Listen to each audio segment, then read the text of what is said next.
Tu sabe que a situação tá ruim quando anota que o pessoal do teu clã da Proto é essa aqui. Dos 3 grandes clãs presentes em Jujutsu Kaisen, o que menos foi desperdiçado foi o clã Zenin. Toda a questão dele ser extremamente tradicionalista e problemático em relação ao nível de poder, e a conclusão no final foi simplesmente um dos melhores ápices de escrita do GG. E isso, ao menos na minha visão, se deve a um personagem que é a encarnação de todos os problemas existentes do clã Zenin.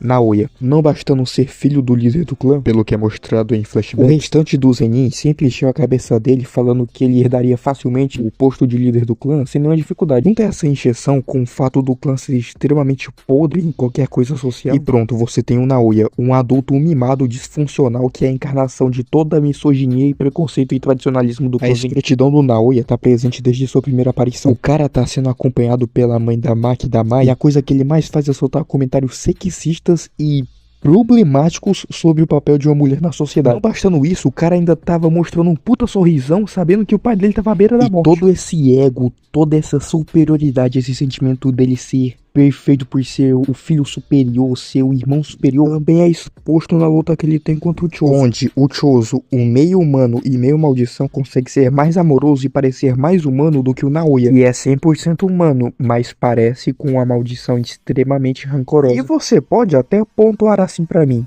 mas verá Sussu, todos os membros do clã Zenin que foram mostrados foram os filhos da puta. E eu até que concordo, só que tem uma diferençazinha entre cada nível de filha da putagem. E eu acho que não tem exemplo melhor pra comparar do que Naobito e Naoya, pai e filho. É só comparar a maneira que Naobito e Naoya tratam a Maki. O Naoya é rude, é grosso, é sádico, ele constantemente rebaixa a Maki apenas por ela ser mulher. E na infância, ele que agredia ela. Sem falar que quando ela aparece toda queimada, o Naoya até fala assim: até a sua cara, a única coisa que você tinha de qualidade foi estragada. Que sobra agora pra você, sua imunda. Enquanto a Maki lá no passado, 6 semestres em absolutamente porra nenhuma, chegou no fodendo Naobito e falou assim: então eu vou sair, vou virar uma feiticeira muito foda e vou comer o seu cu e vou virar porra da líder do clã. E a resposta do Naobito foi tipo assim: ah, tá bom, vai lá. E no arco de Shibuya, tanto o Naobito quanto o Nanami concordaram que a Maki não deveria estar ali entre eles, porque aquela situação tava muitos níveis acima dela. E adivinha só, não estava errado. Nitidamente, Naobito reconhecia a fraqueza da Maki, mas em nenhum momento ele atacava diretamente o sexo dela ou o que ela tava tentando fazer. Naobito tem noção do quão fraco você é. Naoya te despreza pela sua existência. E a propósito,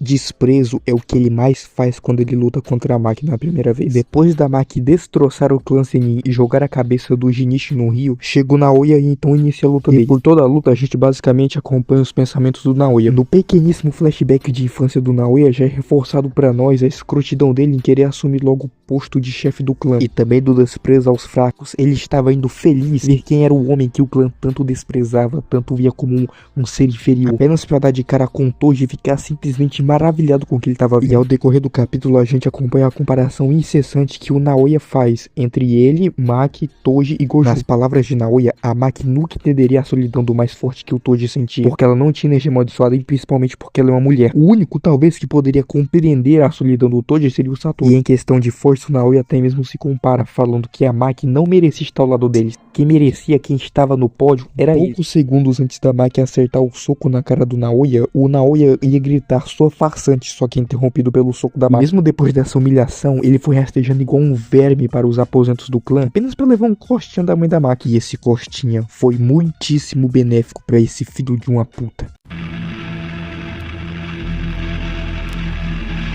No jogo do abate, vulgo o pior arco do mangá, Naoya retorna, só que em forma de maldição. Porque, como foi explicado brevemente no arco de exames de Tóquio vs Kyoto, matar um feiticeiro sem usar energia amaldiçoada é basicamente você abrir portas para ele retornar como uma maldição. E qual é a primeira coisa que esse filho de uma puta faz depois de voltar como uma maldição? Pô, vou matar a Maki. E diferente da outra vez, aqui o Naoya humilhou a Maki, humilhou. E no quesito de humilhar, eu atrelo tanto na questão de interação quanto na questão de batalha. Primeiramente, ele revela que quem matou o Naoya humano não foi a Maki, foi a mãe dela, já rebaixando a força que a Maki achava que tinha. Porque mesmo que ela tenha dado um belíssimo soco, ele só foi finalizado por causa de uma mulher que não era nem ao menos uma feiticeira Jujutsu e nem uma combatente. E a segunda vez foi após ele evoluir como maldição e humilhar a Maki. E o Naoya, depois de humilhar a Maki, acaba comparando o sentimento: você é criança, você cresce e você acaba esquecendo de algumas coisas. Então a Maki acaba questionando: você já foi adulto algum dia? E então o Naoya responde: ora, por que você não pergunta isso pra Mai-chan? Ele, nesse contexto, se referia a Mai como Mai-chan. É uma insinuação muito escrota. O sufixo chan,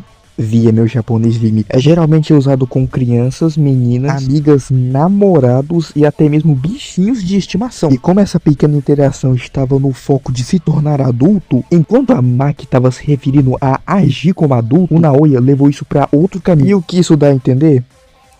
Bom, juntando tudo que o clã Zenin fez de criminoso na obra, e nem vai falar que isso é uma interpretação muito errada, porque a reação da Maki após o Naoya dizer isso já entrega demais. Agora, partindo para os últimos momentos do Naoya, depois de ele sofrer um espancamento em grupo, ele evolui mais uma vez, assim adquirindo a fisionomia humana da cintura até a cabeça e exibindo a sua expansão de domínio. O que ela faz, foda-se, é basicamente a ampliação máxima da técnica amaldiçoada. Mas eu quero que você repare no formato dela. Você por acaso não acha que ela se assemelha até que demais a um útero? E aqui eu paro para voltar um pouco mais cedo. Porque o que acontece? Tem um certo momento em que o Norito Shikamo estranha muito que um espírito amaldiçoado consiga se assemelhar tanto a quem era originalmente o humano. E o que isso quer dizer? O Naoya era tão filho da puta que quando virou espírito, o cara se manteve a mesma coisa. E a expansão dele ser logo um útero é uma ironia do caralho. Porque no sentido biológico, o útero é onde a vida de fato surge, é cuidada,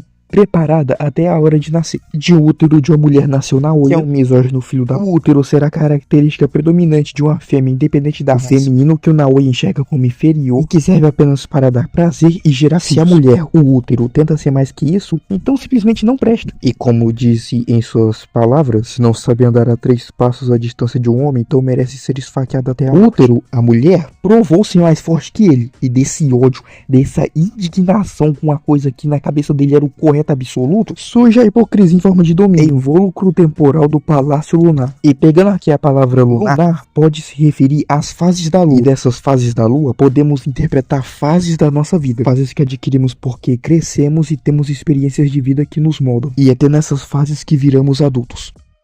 Eu agradeço se você assistiu até aqui. Esse é o primeiro vídeo que eu faço que passa dos 3 minutos. E nossa senhora, e só gravando hoje eu tô tendo um trabalho. Imagina quando eu for editar essa Se você gostou, se inscreve no canal, dá like, compartilha e comenta alguma coisa aí. Muito obrigado e até o próximo vídeo.